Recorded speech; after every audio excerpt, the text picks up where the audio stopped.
欢迎来到女明星新闻渠道，点击订阅频道，不要错过当天最热门的新闻。求你们学学幸福到万家导演郑晓龙如何拍穷人的吧，请学习幸福到千家万户导演郑晓龙如何拍穷人。在梦话录中，林深线路都结束了，电视剧市场迎来了一部猛剧，幸福到万家是观众今年期待的主旋律剧。在北京东方卫视播出后，这部剧没有辜负观众的期望，一举获得了卫视实时收视率的第1名。其次，郑晓龙再次向观众证明了自己的创作水平。对于这类农村现实主义剧来说，最重要的一点是接地气。婚姻闹事、排挤外姓等问题都是通过镜头展现出来的，农村的人情世故和众生让观众直接沉浸在故事中。同时，演员也是一大优势。赵丽颖饰演的何幸福敢于行动，不管你是谁，如果你欺负别人，你应该先给他一张凳子。刘伟饰演的万山堂保护小牛，有一张好脸。池鹏的岳母很讨人喜欢，但他也能理解他的儿媳。每一个角色都被深深地诠释在人们的心中。更令人满意的是，该剧在制作上相当用心，服务到场景设置细节饱满，对当下乡村有真实的描写，还原农村烟火，人穷志穷。自从我点开正片，就不得不被幸福到千家万户感动，每一个细节都承载着观众记忆中的美好时光。该剧的故事发生在2009年的农村，仍处于新农村的发展阶段。当时，任何人结婚都是村里的一件大事。我们必须给足够的面条，我们必须注意吉利。接新娘的车队应该是2倍，车上系着丝带。拥有大彩电是一个很好的嫁妆。在婚礼现场，露天的桌子、椅子和长凳都是木质的和旧的，桌上的盘子和筷子也是便宜的款式，但是有很多人。毕竟礼金已经花光了，他们都拖着家人，想把钱吃回来。吃饭的场景已经被无情地取代了。在农村地区，地位最高的是村干部，在婚礼上有他们的演讲是一种荣誉，尤其是像何幸福嫁给王家这样的小家庭，他们不能赶上儿子。更重要的是，我们必须由干部领导致富。农村人怎么会这么富有？他幸福的厨房地板上堆满了木头，墙壁是白色和黑色的，灯泡没有盖子。甚至他的头上也有几美元的黑头绳，这是一种非常简单的风格。看看客厅，墙上挂着绿色的苍蝇拍，桌上有太多的老式电饭煲和热水瓶，他们似乎已经通过了，特别是在电视下面 DVD， 哪位观众的 DNA 搬家？回忆杀啊！连衣服都是人行道上的寒酸。何幸福的婆婆晚上穿着几块钱就能买到的破背心，老得发黄发皱，一看就是家里不富裕的农村老太太。有些人家里还是笨重的旧电视，下面的电视柜都被蹭掉了，围裙上还有补丁。像这样的生活用品可以用几年，简直就是资本穷字。看完这个时代的细节，我只想说一句绝。恢复了农村地区最真实的烟花，我们也可以看到当时的条件有多艰苦。老一辈人真的很穷，很害怕。何幸福的公婆看到儿媳得罪了秘书，立即去人家跪下。贫穷并不可怕，可怕的是人们贫穷而雄心勃勃。在老戏张喜钱中，池鹏也恰当地诠释了老人的卑微。没有底线的奉承和道歉让人感到痛苦，真令人心碎。可以说，导演郑晓龙不仅拍摄了穷人的形象，也拍摄了穷人的灵魂。国产剧无限人，还是向郑晓龙学习。都说国产剧里没有穷人，不是因为有些剧在人物和场景的描写上太离谱，完全违背了普通观众的生活。比如《30而立》中的王曼妮，明明也是一名农民工，月收入1万多元，每月要花7000元租房，只是因为有阳台向他展示上海美丽的夜景。出国旅游时，为了享受邮轮上的高档餐厅，不惜自费18000元将普通套房升级为海景房，而且他每个月都要给自己买一双打折鞋。这当然没什么，关键是一双鞋要3000多，敢把平凡的生活变成上流社会的生活，还有滋味，这有几个矿啊？即使在我真正的朋友中，家里没有矿，月薪2000的女主人程真真也过着令人羡慕的生活。她住在上海的一居室精装房里，人穷的时候吃方便面，她穷的时候吃了几10块钱的自热火锅。如果她无事可做，她会做慈善。她毫不犹豫地给陌生人200元。吃烟火是很少见的。在《甜蜜暴击》中，鹿晗饰演的男主也是一贫如洗，勤工俭学，还要养弟弟妹妹，可就是这样在深圳租到复式公寓。女主看到还感慨一句：“我以为我知道贫穷意味着什么，直到今天真的明白了。”观众，不，你不明白，只能说剧情伤害性不大，侮辱性极强。如果说偶像爱情剧是悬而未决的，那么家庭生活剧至少是脚踏实地的。小舍得中的米桃家是一个来自其他地方的家庭，在公共厕所旁边洗碗已经够难了吗？但是孩子们可以花费数千美元来弥补错过的教训，正常家庭负担不起。还有央视结束后不久的加油妈妈，一个单身母亲在银行当出纳员，一个月的工资不能太高，但只是把孩子送到贵族幼儿园，每月8000元的学费，是我们平民无法想象的生活。相比之下，幸福到千家万户是一部良知剧。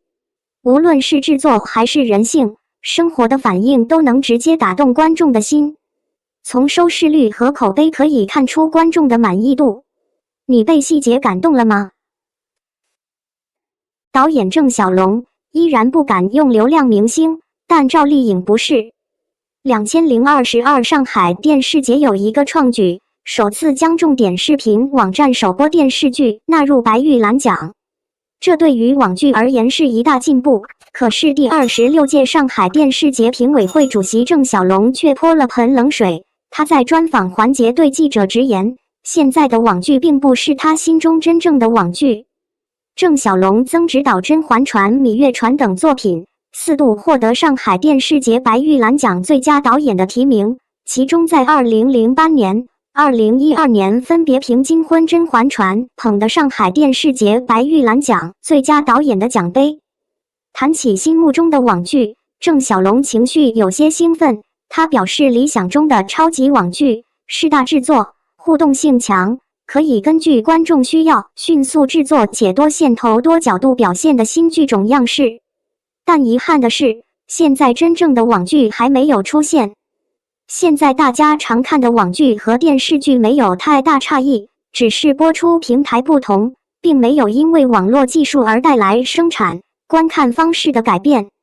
郑晓龙说，网络技术可以拉近与观众的距离，这是电视剧做不到的。网络有网络的特点，比如悬疑题材，角色一出门，观众可以选择向左拐或向右拐，每个选择都会导致不同的剧情结果。新技术应该带来新的艺术样式，电影技术发展有了电影，摄像机技术发展有了电视剧，网络技术发展是不是应该也有不一样的网剧出现？技术是生产力，新技术也要带来新内容上的变化。郑晓龙坚定地说道，把《甄嬛传》当宫斗剧是不对的。郑晓龙性格直爽，采访中有2个话题让他直接回怼记者，一个关于他即将开拍的《幸福到万家》，一个关于已经成名多年的《甄嬛传》。郑晓龙透露，疫情期间在家磨2部剧本，《功勋》和《幸福到万家》。鉴于此前他曾在公开场合表态过，不敢用流量明星，担心片酬太高，不背台词还耍大牌。有人问，那为何这次启用赵丽颖？郑晓龙啧了啧身子，有些束手无措地反问道，你觉得赵丽颖算流量明星吗？流量高就是流量明星。据我所知，很多流量明星依靠粉丝打榜控评，实际上演技能力并不行。我是不喜欢和这样的明星合作，跟流量不流量没有关系。而且那种高人气并不真实，有些数据是买来的。双引号，郑晓龙说赵丽颖有演技的人气明星，并非流量明星。10多年前的金婚也有赵丽颖出演，只是时隔多年再次合作而已。这些年也播出了不少宫斗剧，但都无法超越《甄嬛传》。怎么看待这一现象？面对这一问题，郑晓龙摇了摇头。你们把《甄嬛传》看作宫斗剧，看来多年不进行优秀文艺作品教育，让观众都分不清什么是现实主义题材了。《甄嬛传》明明是典型的批判封建落后婚姻制度的作品，是反封建的，带有非常强的现实主义批判精神。郑晓龙有些恨铁不成钢，现在的观众容易混淆现实题材和现实主义题材，古装剧也可以是现实主义题材。而悬浮青春偶像剧还真不算现实主义题材，这不是按剧情内容是否现代区分，而是剧中所表达的态度和精神来区分。《甄嬛传》可谓是国剧出海的成功案例，很多国家或地区版权已经买3、4轮了。如果只是单纯的宫斗爽剧，也不至于让全世界的观众反复回味。郑晓龙说，就像国外上映时宣传语是一个不屈的灵魂，中国台宣传语是爱而不得的悲剧，他们的关注点都不在宫斗。后宫争斗是落后婚姻制度的必然结果，现在很多剧对后宫戏是赞赏的，甚至鼓励人们穿越到那里去，这些在《甄嬛传》里是完全批判的。郑晓龙表示，有现实主义关照，少些娱乐化，注重细节品质，相信中国的电视剧会好剧频出，也会有超越《甄嬛传》的好作品出现。论赵丽颖的选剧眼光，次次选在观众心坎里，难怪这么火。要想在娱乐圈持续保持顶流，靠的是什么？演技、资源、人脉都不可或缺，最关键演员还得有选择好剧本的眼光，紧跟时代潮流。赵丽颖出道初期默默无闻，也没有强大的背景，她通过多次正确选择赛道，让自己领跑娱乐圈。她在古偶市场刚盛行的时候强势进军古偶圈，并且火了好几部剧，她也由此步入顶流行列。不得不说，85花真是吃够了古偶剧的红利，每一位都或多或少有几部代表古偶作品。不待在自己舒适圈也是赵丽颖成长的关键因素之一，这也是她演技一直进步的原因。比如杨幂、杨紫、刘亦菲这些顶流至今还没有离开古偶剧的束缚。赵丽颖在凭借古偶爆红后，她便另辟蹊径，选择古装宅斗剧。《知否横空出世》就是她独到眼光的体现。如果当时她一味死磕古偶，那么有可能让观众产生审美疲劳。她选择成为潮流的引领者。赵丽颖通过多种类型的电视剧证明了自己是真正的剧抛脸，不会让观众在看剧时产生错乱感。她近几年最走眼的一次要数出演有匪了。古装武侠剧本就不是近几年盛行的，不论剧情还是武打场面都相差。金庸小说改编过来的武侠片，有匪完全是靠赵丽颖和王一博2大流量支撑起来的。当红顶流去拍农村剧是出乎好多人意料的，但《幸福到万家》就这样火了，他再次引领了娱乐圈潮流。在流行正剧的当下，赵丽颖再一次选对了剧本。她的另一部待播剧《野蛮生长》讲述的也是一位农村女孩的奋斗史，只是发展背景不同于《幸福到万家》。能引领潮流，演技是基础，不沉浸在舒适圈，眼光最关键。这就是赵丽颖出道至今隔3差5就会出爆剧的原因。赵丽颖虽然年过30，但依然会带给我们许多让我们感到惊喜的作品。